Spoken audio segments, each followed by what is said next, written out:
Now, Chris, how are you? I'm very good, Maura. Happy Valentine's Day. And likewise. Yes. Now, Chris, we are talking about something that I would kind of not really kind of think about in this country is hypothermia. And it's something really, I suppose, that you wouldn't think affects us. Yeah, sure, especially inside, indoors and outdoors, Chris, I think. Yeah, they're two very distinct problems. I suppose to start with the outdoors, we heard that tragedy yesterday about the poor fisherman going off a boat in the Atlantic, and that would be probably the most common cause of death and morbidity from hypothermia, because the common cause of hypothermia really in the outdoors is the cold water. You plunge into the sea, you're unlikely to be well wrapped.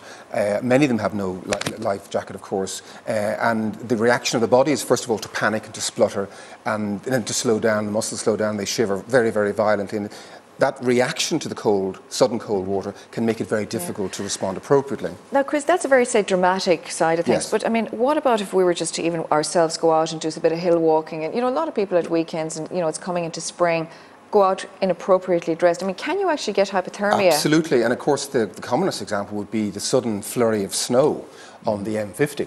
Or the road from Cork to Dublin, for example, and people set off in their, their warm bubble, their car, dressed for the Mediterranean with thin T-shirts or frocks, the heat up, and the next thing, 30 miles from town, at the nearest station, they run out of petrol, or for some reason they break down, and they can't leave the engine on because of the risk of carbon monoxide poisoning, and they shouldn't really set out if it's a very, very snowy day and leave the car. They should stay with the car.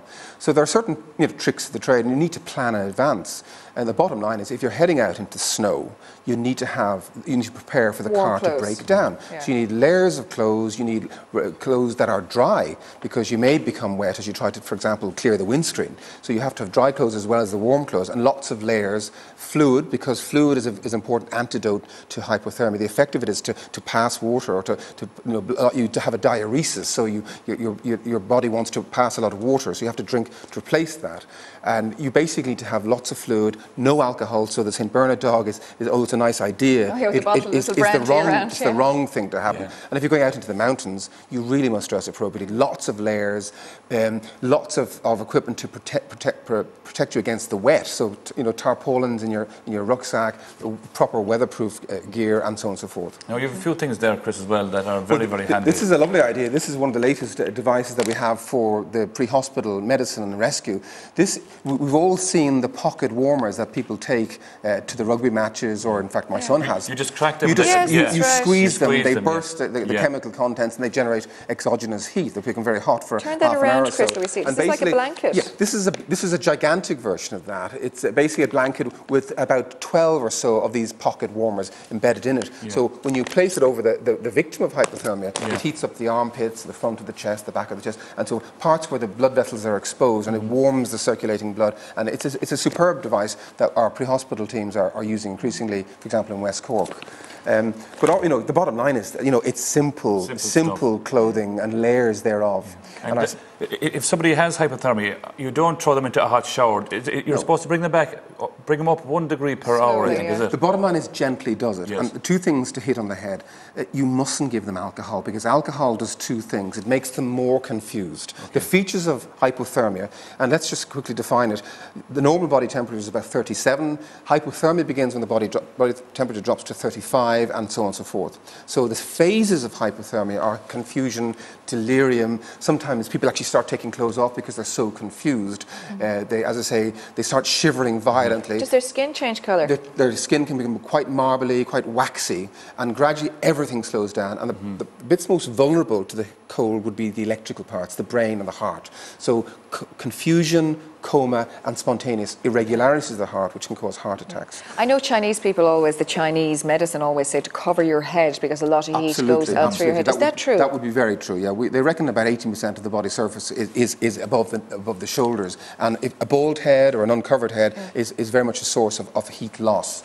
So, lots of blankets. But a point I really would like to make is the elderly are particularly vulnerable in Ireland, and particularly those who have what's called fuel poverty. They simply can't afford to heat their houses. So they have what's called chronic hypothermia. They're living in houses where they're only heating 1 or 2 rooms, maybe using a single bar convection heater. And the thing that may go wrong, the trigger is a fall with an injury onto the bathroom floor, medication, they may take sleeping tablets or alcohol, or they may be ill. They may have Alzheimer's or an infection, a pneumonia, which slows them down. And the real cause of hypothermia is slowing down of the body's muscles.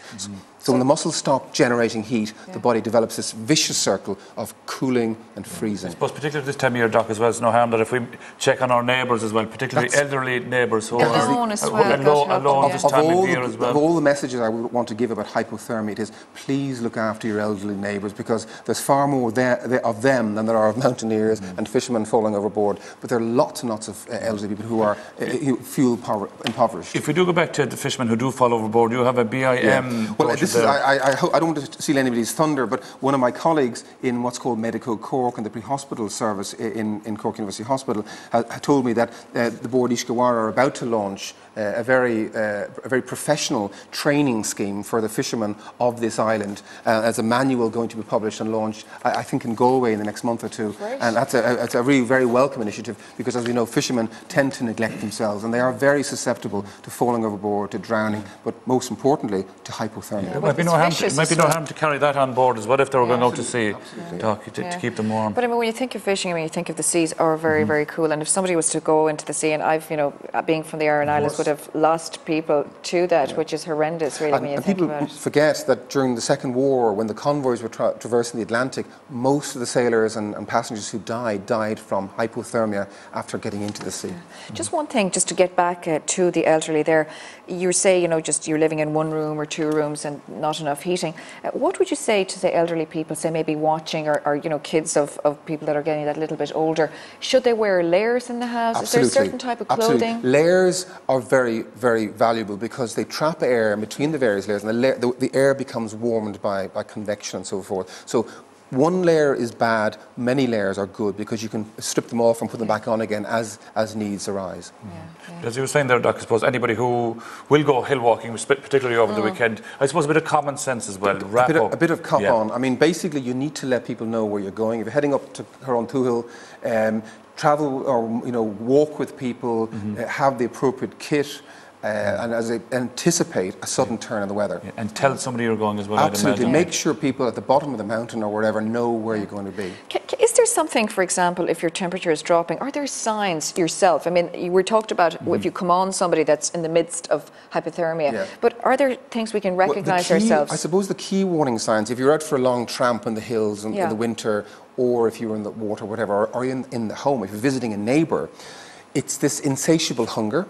It's a sense of exhaustion, and it's a sense of completely slowing down, and then just tipping into. And do you feel cold? You will feel perishing, and you may shiver, violently, and you keep shivering until you start dipping into unconsciousness. So shivering would be the most obvious thing to see, but confusion also accounts for things like people taking off their clothes inappropriately. And there's dizziness as well thrown in there, Doc, I think. Yeah, dizziness and so forth. Yeah, but as I say, this is a really, really easy thing to prevent technically. But the problem is poverty, and people can't afford to heat their homes. So people, please keep an eye on your elderly family and neighbours. Yeah, and even if people do have, sometimes, as people get older, it's just more difficult if they don't have a lot of radiators and stuff, putting down fires. They just don't really have the energy for those things anymore. And one last message to the elderly: please do not tape the windows, because there is a tendency amongst the really older folk to tape the windows in order to preserve every bit of heat.